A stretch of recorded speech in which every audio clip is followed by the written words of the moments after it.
Hi, എല്ലാവരും സുഖമായിട്ടിരിക്കുന്നു എന്ന് വിചാരിക്കുന്നു. ഞങ്ങളിവിടെ സുഖമായിട്ട് പോകുന്നുണ്ട്. അപ്പോൾ കുറേ നാളായി നമ്മളൊരു കുക്കിംഗ് വീഡിയോ പോസ്റ്റ് ചെയ്തിട്ട്. അപ്പോൾ ഇന്ന് നമ്മളൊരു കുക്കിംഗ് വീഡിയോ ആയിട്ടാണ് വന്നിരിക്കുന്നത്. ഒരുപാട് വീഡിയോ എനിക്ക് റിക്വസ്റ്റ് ചെയ്തിട്ടുണ്ട് ഓരോരുത്തർ. അപ്പോൾ അത് ഞാൻ ഒഴിവുപോലെ ഓരോ ദിവസമായിട്ട് അങ്ങനെ ചെയ്യാം. ഇന്ന് നമ്മൾ ചെയ്യാൻ പോകുന്നത് സൂത മസാലക്കറിയാണ്. സൂത ഈ തെക്കൻ ജില്ലയിലൊക്കെ ചൂര എന്നാണ് പറയുന്നത്. ഇംഗ്ലീഷിൽ ട്യൂണ എന്ന് പറയും. ഏതായാലും മീൻ ഏതാണെന്ന് നിങ്ങൾക്ക് മനസ്സിലായി കാണുമെന്ന് വിചാരിക്കുന്നു. അപ്പോൾ ആ സൂത വെച്ചിട്ടൊരു മസാലക്കറി, നല്ല ടേസ്റ്റി ആയിട്ടുള്ളൊരു മസാലക്കറി, സിമ്പിളായിട്ട് നമുക്ക് ചെയ്യാൻ പറ്റുന്ന, വീട്ടിൽ സിമ്പിളായിട്ട് ചെയ്യാൻ പറ്റും, പക്ഷേ നല്ല ടേസ്റ്റി ആയിട്ടുള്ളൊരു കറിയാണ്. അപ്പോൾ നമുക്ക് വീഡിയോയിലേക്ക് പോകാം. നമ്മൾ ഇൻട്രോ പറയുമ്പോഴത്തേക്ക് ഞാനിവിടെ ചട്ടി വെച്ചിട്ടുണ്ടായിരുന്നു. ചട്ടി ഒന്ന് നന്നായിട്ട് ചൂടായിപ്പോൾ ഇത് ചട്ടി ആദ്യം വെച്ച് ചൂടാക്കി കുറച്ച് വെളിച്ചെണ്ണ ഒഴിച്ചു കൊടുക്കാം. ചട്ടി ചൂടായതുകൊണ്ട് എണ്ണ പെട്ടെന്ന് തന്നെ ചൂടായിട്ടുണ്ട്. ഇതിലേക്ക് ആവശ്യമുള്ളത് വെളുത്തുള്ളി, ചെറിയുള്ളി, ഇഞ്ചി ചതച്ചത്, ഒരു തക്കാളി, ഒരു വലിയ ഉള്ളി, സവാള, പിന്നെ 2 പച്ചമുളക്. ഇത് വെളുത്തുള്ളി, ഇഞ്ചി, ചെറിയുള്ളിയും ചതച്ച് വെക്കണം. ചെറിയുള്ളി ഒരു 4 എണ്ണം, വെളുത്തുള്ളി ഒരു 5-6 എണ്ണം. അത് നിങ്ങളുടെ കയ്യിലുള്ളതുപോലെ, നിങ്ങൾക്ക് അതിൻ്റെ ടേസ്റ്റ് പോലെ എല്ലാം ഞാൻ ഏകദേശം ഒരു അളവാണ് ഞാൻ പറയുന്നത്. ഓരോന്നും നിങ്ങൾക്ക് ഏതിനാണ് ടേസ്റ്റ് കൂടുതൽ, നിങ്ങളുടെ വീട്ടുകാർക്ക് എന്തിനോടാണ് താല്പര്യം എന്ന് വെച്ചാൽ അതനുസരിച്ച് നിങ്ങൾക്ക് കൂട്ടുകയും കുറയ്ക്കുകയും ചെയ്യാം. എന്നാലും ഏകദേശം ഞാൻ ഈ അളവ് കറക്റ്റായിരിക്കും.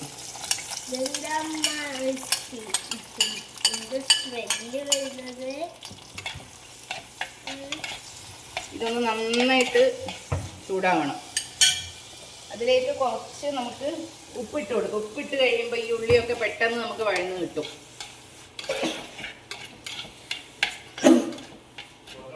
പിന്നെ ഇതിലേക്ക് വേണ്ടത് പുളിവെള്ളമാണ്. വാളംപുളിയാണ് ഞാൻ ഉപയോഗിക്കുന്നത്. മറ്റേ കുടംപുളി ഉപയോഗിച്ചാലും കുഴപ്പമില്ല. ഇനി രണ്ടും മിക്സ് ചെയ്ത് ഉപയോഗിച്ചാലും കുഴപ്പമില്ല. ഇനി മിക്സ് ചെയ്ത് ഉപയോഗിക്കുന്നത് ഹെൽത്ത് വൈസ് എന്തെങ്കിലും പ്രോബ്ലം ഉണ്ടോയെന്നൊന്നും എനിക്കറിയില്ല. ടേസ്റ്റ് നല്ലതാണ്. അപ്പോൾ ഇത് വഴന്ന് വരുമ്പോഴേക്കും മീൻ ഇവിടെ കട്ട് ചെയ്ത് ഞാൻ കഴുകി കൊണ്ടുവന്ന് വെച്ചിട്ടുണ്ട്. ഇങ്ങനെയുള്ള പീസസാണ് ഒക്കെ കഴുകി വെച്ചിട്ടുണ്ട്. ഈ മീൻ കുറേ ചോര കൂടുതലുള്ളത് കൊണ്ട് നന്നായിട്ട് കഴുകണം. എത്ര കഴുകിയാലും ഇതിൽ നിന്ന് ഇങ്ങനെ എന്താ പറയുക, ചോര ഇങ്ങനെ വരുന്നത് നമുക്ക് തോന്നും വൃത്തിയില്ലാത്ത പോലെ. പക്ഷെ എപ്പോഴും ഈ മീനിൻ്റെ ഒരു ക്യാരക്ടർ അങ്ങനെയാണ്. നമ്മുടെ ഉള്ളിയും തക്കാളിയൊക്കെ നന്നായിട്ട് വഴന്ന് വന്നിട്ടുണ്ട്. ഇനി ഇതിലേക്ക് നമ്മളിതാ മഞ്ഞൾ പൊടി ഇട്ട് കൊടുക്കുക. കുറച്ച് മതിയേ മഞ്ഞൾ. ഫ്ലെയിം സിം ചെയ്തിടണം, അല്ലാണ്ട് മുളകൊക്കെ കരിഞ്ഞു പോകുക. മുളക് ഒരു 3 ടീസ്പൂണ് മുളക് ഇട്ട് കൊടുക്കാം. ഇത് ചെറിയ സ്പൂണായതുകൊണ്ടാണ് ഞാൻ അധികം എടുത്തത്. മഞ്ഞൾ ഒരു 2 സ്പൂണ് മഞ്ഞൾ ഇട്ട് കൊടുക്കാം. മല്ലിപ്പൊടി. എന്നിട്ട് അത് നന്നായിട്ട് ആ എണ്ണയിൽ നന്നായിട്ട് ഈ പൊടികളൊക്കെ എണ്ണയിൽ നന്നായിട്ട് മൂത്ത് വരട്ടെ. ഫ്ലെയിം ഒരിക്കലും കൂട്ടരുത്, മുളക് കരിഞ്ഞു പോകും. അപ്പോൾ കറീൻ്റെ മൊത്തം ടേസ്റ്റ് പോയി പോകും. എന്നിട്ട് ഇതിൻ്റെ ഈ മസാലേൻ്റെ പച്ചമണം നന്നായിട്ട് മാറി വരണം. ഈ എണ്ണയിൽ കിടന്ന് നന്നായിട്ടൊന്ന് മൂത്ത് വന്നു കഴിഞ്ഞാൽ നല്ല സ്മെല്ല് കിട്ടും നമുക്ക്. അപ്പോൾ നന്നായിട്ട് ഇതിൻ്റെ പച്ചമണമൊക്കെ മാറി വരട്ടെ. ഈ മസാല നന്നായിട്ട് എണ്ണയിലേക്ക് ഇടുന്ന മൂത്ത് വന്നിട്ടുണ്ട്. അതിന് ശേഷം ഞാനിതവിടെ ഒരു നാരങ്ങ വലുപ്പത്തിൽ പുളി പിഴിഞ്ഞ് വെച്ചിട്ടുണ്ട്. ഇതിൻ്റെ അടിയിൽ പൊടി ഉണ്ടാവും. അപ്പോൾ അതാ കൈ വെച്ചിട്ട് ആ പുളിവെള്ളം ഇതിലേക്ക് ഒഴിച്ചു കൊടുക്കാം.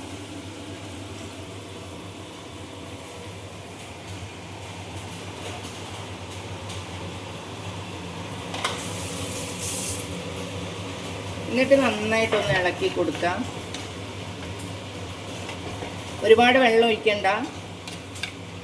ഈ പുളിവെള്ളവും ഇതും കൂടെ നന്നായിട്ടൊന്ന് വെന്ത് വരട്ടെ. അതിന് ശേഷം നമുക്ക് വെള്ളം ഒഴിച്ചു കൊടുക്കാം.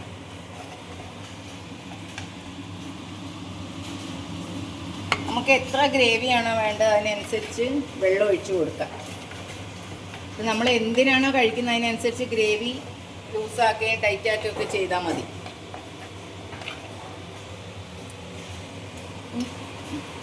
ഇതിങ്ങനെ ഇളക്കി കഴിയുന്ന സമയത്ത് ഇത് തിളച്ച് വരുമ്പോൾ ഇതിന് സൈഡിൽ എണ്ണ ഇങ്ങനെ തെളിഞ്ഞ് വരും. അപ്പോൾ ഇതാ കുറച്ച് ചൂടുവെള്ളം ഒഴിച്ച് കൊടുക്കണം. ഇതിലേക്ക് പച്ചവെള്ളം ഒഴിക്കരുത്, ചൂടുവെള്ളം, കുറച്ച് വെള്ളം. പിന്നെ നിങ്ങളുടെ കയ്യിൽ പെരിഞ്ജീരകത്തിൻ്റെ പൊടി ഉണ്ടെന്നുണ്ടെങ്കിൽ കുറച്ച് ഇട്ട് കൊടുത്താൽ നല്ല ടേസ്റ്റ് ഉണ്ടാവും. മീൻ കറിയിൽ പെരിഞ്ജീരകം ഇടുമെന്ന് ആരും ചോദിക്കേണ്ട, നല്ല ടേസ്റ്റാണ്.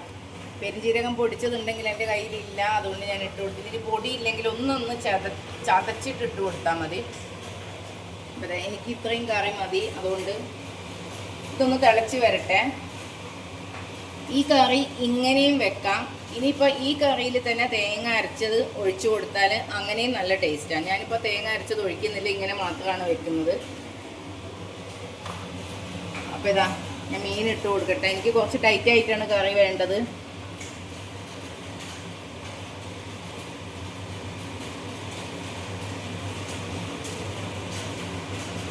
നമ്മൾ ഏത് കറിയിൽ മീൻ കറി എങ്ങനെ വെക്കുന്ന സമയത്തും ആ മീൻ കറിയിൽ മുങ്ങിക്കിടക്കുന്ന രീതിയിൽ വേണം നമ്മൾ അതിന് വെച്ച് കൊടുക്കാൻ വേണ്ടിയിട്ട്. എന്ന് കരുതി നമ്മൾ ഒരുപാട് അങ്ങ് ലൂസാക്കണ്ട, എന്ന് കരുതി നമ്മൾ ഒരുപാട് അങ്ങ് ലൂസാക്കുകയും ചെയ്യരുത്.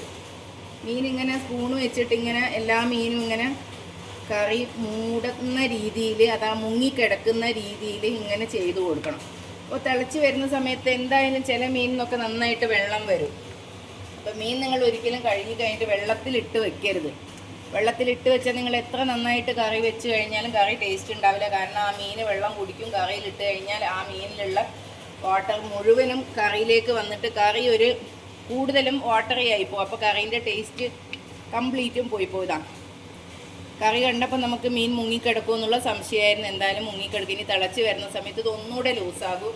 ഇത് നന്നായിട്ട് തിളക്കട്ടെ. നിങ്ങൾ ഈ മീൻ ഇടുന്നതിന് മുമ്പേ, മീൻ ഇട്ട് കഴിഞ്ഞാൽ പിന്നെ നമുക്ക് മീൻ വേവാണ്ട് കറി ടേസ്റ്റ് ചെയ്യാൻ പറ്റില്ല. മീൻ ഇടുന്നതിന് മുമ്പേ ഇതിൻ്റെ ഉപ്പും പുളിയൊക്കെ ഒന്ന് നോക്കണം. ഉപ്പോ പുളിയോ എന്തെങ്കിലും കുറവുണ്ടെങ്കിൽ ആ സമയത്ത് ഇതിലേക്ക് ഒഴിച്ചു കൊടുക്കണം. എന്നിട്ട് വേണം മീൻ ഇടാൻ വേണ്ടി. മീൻ തിളച്ച് വന്നു കഴിഞ്ഞാൽ ഒന്നുകൂടെ നോക്കണം ഉപ്പുണ്ടോയെന്നൊക്കെ. അപ്പോൾ ആ സമയത്ത് ഉപ്പ് വേണമെന്നുണ്ടെങ്കിൽ ഒന്നുകൂടെ ഇട്ട് കൊടുക്കണം. ഞാൻ നോക്കിയില്ല, പക്ഷേ ഞാൻ സ്ഥിരമായിട്ട് വെക്കുന്നതുകൊണ്ട് ഒരു കൈക്കണക്കിന് ഇട്ട് കഴിഞ്ഞിട്ട് ഇതൊക്കെ കറക്റ്റായിട്ടുണ്ട്. അപ്പോൾ ഇത് നന്നായിട്ട് തിളച്ച് വരട്ടെ. മീൻകറി എപ്പോഴും ഇളക്കുമ്പോൾ മാക്സിമം ഇങ്ങനെ ഒന്ന് ചട്ടി ഇങ്ങനെ ചുറ്റിച്ചു കൊടുക്കാൻ നമ്മൾ ശ്രദ്ധിക്കണം. അതായത് സ്പൂൺ ഇട്ട് കഴിയുമ്പോൾ ചില മീനൊക്കെ പൊടിഞ്ഞു പോകും. ഈ സൂത മീനിന് കുറച്ച് മുളകും പുളിയും ഉപ്പും ഒക്കെ കൂടുതൽ വേണം. അതായത് ഫ്ലഷ് നല്ല കട്ടിയുള്ള കനമുള്ള മീനാണല്ലോ, അപ്പോൾ ഇതിന് കുറച്ച് നിൽക്കണതാ. കറിയൊക്കെ കണ്ടില്ലേ, ഇതാ എണ്ണ തെളിഞ്ഞ് വരുന്നുണ്ട്. ഇതാണ് കറീൻ്റെ പാകം. അപ്പോൾ നമ്മൾ കറിവേപ്പില ഇട്ട് കൊടുക്കാം.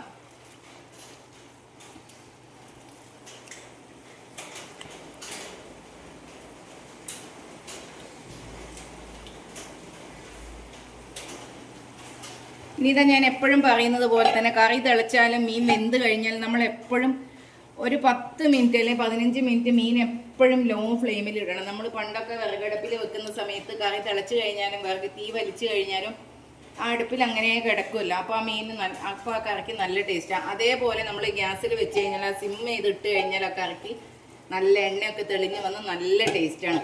ഈ കറിയിൽ നിങ്ങൾക്ക് ഇതേ ഇൻഗ്രീഡിയൻസ് ചേർത്ത് വെച്ചിട്ട് തേങ്ങ അരച്ചത് ഇട്ട് കൊടുത്താലും നല്ല ടേസ്റ്റാണ്.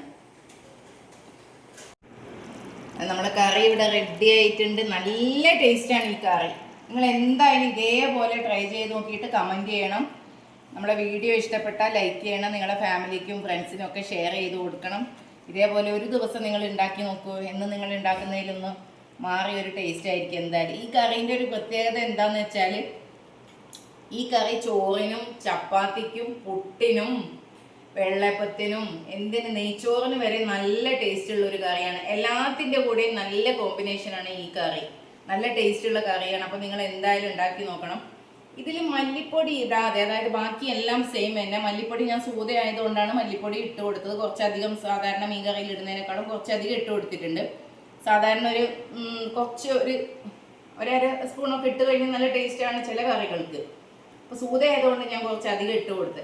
ഇതിൽ മല്ലിപ്പൊടി ഇടാതെ ബാക്കി എല്ലാ പ്രോസസ്സും ബാക്കി എല്ലാ ഇൻഗ്രീഡിയൻസും ഇതേപോലെ ചെയ്ത് കഴിഞ്ഞാൽ ഇങ്ങനെ നിങ്ങൾക്ക് ഏത് മീൻ കറിയും വെക്കാം. അതായത് ഒരു മലബാർ സ്റ്റൈല് മീൻ മുളകിട്ടത് എന്ന് പറയുന്നതിൻ്റെ ഒരു ബേസിക് റെസിപ്പിയാണ് നമ്മൾ ഇന്ന് ഉണ്ടാക്കിയിട്ടുള്ളത്. അപ്പോൾ ഇതിൽ മല്ലിപ്പൊടി ഇടാതെ ബാക്കിയെല്ലാം ഇതേപോലെ ചെയ്ത് കഴിഞ്ഞാൽ നിങ്ങൾക്ക് ചെമ്മീൻ, കൂന്ത, എല്ലാം മത്തി, അയക്കൂറ എന്ന് പറയുന്ന പോലെ എല്ലാ മീനും ഇതേപോലെ മുളകിട്ട് വെക്കാം. ഇതൊരു ബേസിക് റെസിപ്പിയാണ്. ഇങ്ങനെ നിങ്ങൾ ചെയ്ത് നോക്കും. മല്ലിപ്പൊടി ഇടാതെ ബാക്കി എല്ലാ മീനും ഇതേപോലെ ചെയ്താൽ നല്ല ടേസ്റ്റാണ്. വാവ ഇവിടെ റെഡി ആയിരിക്കുക ടേസ്റ്റ് ചെയ്യാൻ വേണ്ടി. സൂപ്പർ അടിപൊളി. വായിൽ വരുമ്പോഴാവാ. അപ്പോൾ എല്ലാവരും ഇങ്ങനെ ഒന്ന് ട്രൈ ചെയ്ത് നമുക്ക് കറി വെച്ച് കഴിഞ്ഞിട്ട് കമൻറ്റ് ചെയ്യാം. ഫാമിലിക്കും ഫ്രണ്ട്സിനും ഒക്കെ ഷെയർ ചെയ്യാം. Okay, by.